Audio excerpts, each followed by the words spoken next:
Hope is the thing with feathers that perches on the soul and sings the tune without the words and never stops at all. And sweetest in the gale is heard, and sore must be the storm that could abash the little bird that kept so many warm. I've heard it in the chilliest land and on the strangest sea, yet never in extremity it asked a crumb of me. And of course, that's Hope is the Thing with Feathers from Emily Dickinson. And welcome to December and the last of these videos.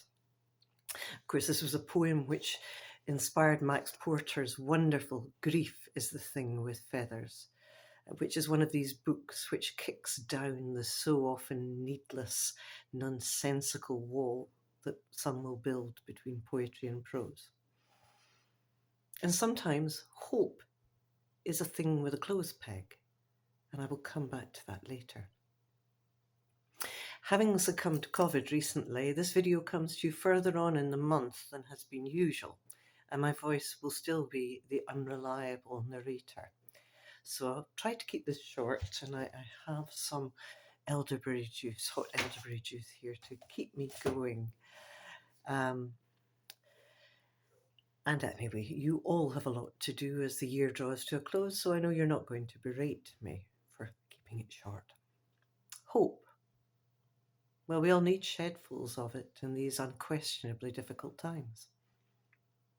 And sometimes for all, this is a bright and exciting time of year.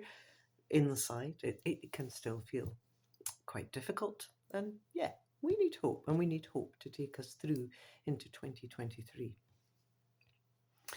So time will not allow me to read this extraordinary poem in full, and also nobody reads it nearly as well as its own poet, who turns the repeated titular word into a chant, almost a song. And I really hope some of you will seek out a reading, his own reading on YouTube. And it's called Alabanza, in praise of the local 100. It's a poem in memory of the 43 hotel and restaurant employees working at the windows of the World Restaurant who lost their lives in the World Trade Center disaster. I will read the two final stanzas and the title, Alabanza, which is also the title of the collection from which it is taken. The title means praise, and the poet is Puerto Rican-American Martin Espada. After the thunder, wilder than thunder, and the shudder deep in the glass of the great windows, and the radio stopped singing like a tree full of terrified frogs. After night burst the dam of day and flooded the kitchen. For a time the stoves glowed in darkness, like the lighthouses in Fajardo. Like a cook's soul. Soul, I say, even if the dead cannot tell us about the bristles of God's beard, because God has no face. Soul, I say, to name the smoke beings flung in constellations across the night sky of this city and cities to come. Alabanza, I say, even if God has no face. Alabanza. When the war began, from Manhattan and Kabul, two constellations of smoke rose and drifted to each other, mingling in icy air, and one said with an Afghan tongue, "Teach me to dance. We have no music here." And the other said with a Spanish tongue, "I will teach you. Music is all we have." The whole poem is quite long, and it is an extraordinary poem, and I really hope you will seek out the poet's reading of it, because it's so fabulous. And we all live in frightening times, and as creative people, we cannot ignore the injustices. We have to respond. Somehow we also have to keep hope so that we can keep responding, I think. And who better to ask about that than Norman McCaig? And, you know, if I've read this before, so be it. Too bad. You're getting it again. Balances. Because I see the world poisoned by cant and brutal self-seeking, must I be silent about the useless water lily, the dunnock's nest in the hedge back? Because I am 56 years old, must I love, if I love at all, only ideas, not people, but only the idea of people? Because there is work to do to steady a world jarred off balance, must a man meet only a fellow worker and never a man? There are more meanings than those in textbooks of economics, and a part of the worst slum is the moon rising over it, and eyes weeping and mouths laughing. Balances. As Seamus Heaney said, he means poetry to me. And without further ado, I'll make a final mention of Seamus Heaney, and I'll not read the poem because it's so familiar, I think. The Skunk. And there the poet waits in hope for the animal and for so much more. And it's just wonderful. So head off and read The Skunk and smile. There are people who offer great hope. Scotland's poetry community is blessed with a significant number of poets who give a great deal to their fellow creatives. And sometimes their own work is squeezed backstage as they do everything for others. One of these is undoubtedly your former Makar, Andy Jackson, and another is Sally Evans. Then over in Fife, we have Helena, or Nell, Nelson. Strangely, all these three stars and huge supporters of Scottish poets were born south of Hadrian's Wall, but we're keeping them here. We don't want to lose them. They're wonderful, and we are so fortunate to have them here. This poem that I'm going to read is the first I came across of Nell's, and it spoke to me about my own son, and it still does. Many years ago, when I found it in the Herald, I wrote to her. I bought the collection, and then I wrote to her to ask if I might use it in my Christmas card that year. And that was long before I met her and long before I started writing poetry myself. She replied with a huge yes. And for many years we exchanged Christmas cards before I came across her in real life. And she's just as wonderful, whimsical, fastidious, and enthusiastic as a real person as she is on the page. She's amazing. And she tells me I must never stop writing about my son. And I promise I won't stop now. So here is that poem, which is called Bike with No Hands. And for me, it's full of hope.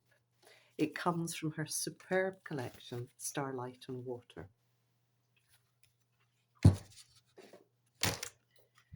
One look at you, and I knew you'd be able to ride a bike with no hands.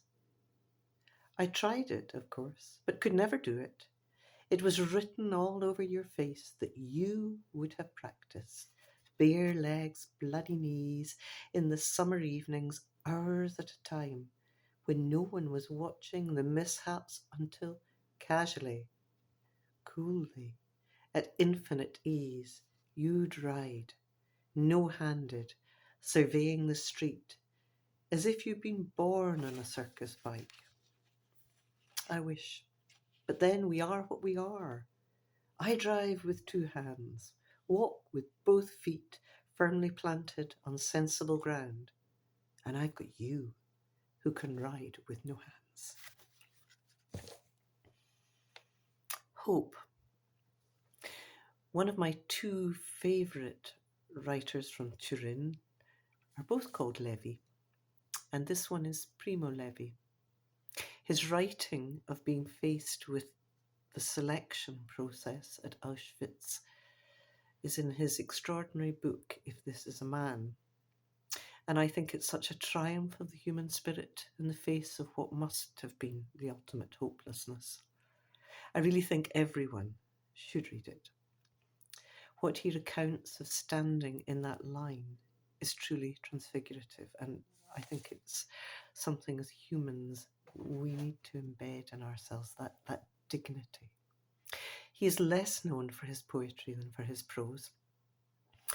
Although Jewish by birth, he was not generally someone who practiced his faith, and so this poem is perhaps slightly unusual, but I think it's exactly right for the theme, and I would like to share Passover. Tell me, how is this night different from all other nights? How, tell me, is this Passover different from other Passovers? Light the lamp, open the door wide so the pilgrim can come in. Gentile or Jew, under the rags perhaps the prophet is concealed. Let him enter and sit down with us. Let him listen, drink, sing, and celebrate Passover. Let him consume the bread of affliction, the paschal lamb, sweet mortar, and bitter herbs. This is the night of differences, in which you lean your elbow on the table. Since the forbidden becomes prescribed, evil is translated into good. We will spend the night recounting far-off events full of wonder, and because of all the wine, the mountains will skip like rams. Tonight they exchange questions, the wise, the godless, the simple-minded, and the child. And time reverses its course, today flowing back into yesterday. Like a river enclosed at its mouth, each of us has been a slave in Egypt. Soaked straw and clay with sweat, and crossed the sea dry-footed. You too, stranger, this year in fear and shame, next year in virtue and in justice. Yes, indeed, light the lamp, open the door wide, so the pilgrim can come in. Let's try to do that. Thank you for staying with me for these 12 acts of subversive kindnesses. In mid to late January, I'll share a submission opportunity on the FWS Facebook page. It will be directly connected with the 12 videos, and no, you don't need to have watched them all, but your submission will have to tie in with one or more of them. I mentioned that hope might be the thing with a clothes peg. Well, here it is. Being the least IT-minded of people, a year or so ago, I really wasn't quite sure how I should film these videos. After many failed experiments with stacked books, leaning towers and printers and more, I discovered I could set my phone to video selfie mode whilst it was pegged on my PC screen, enabling me to read my notes at the same time. So I think of these as clothes peg productions. I've always loved washing lines and things across medieval streets and painted them and such like. So yeah, clothes pegs, that really suits me down to the ground. And hope really sometimes is the thing that just hangs on that wee peg. As I unpeg, I offer you my best wishes for the Christmas season and my hopes for 2023.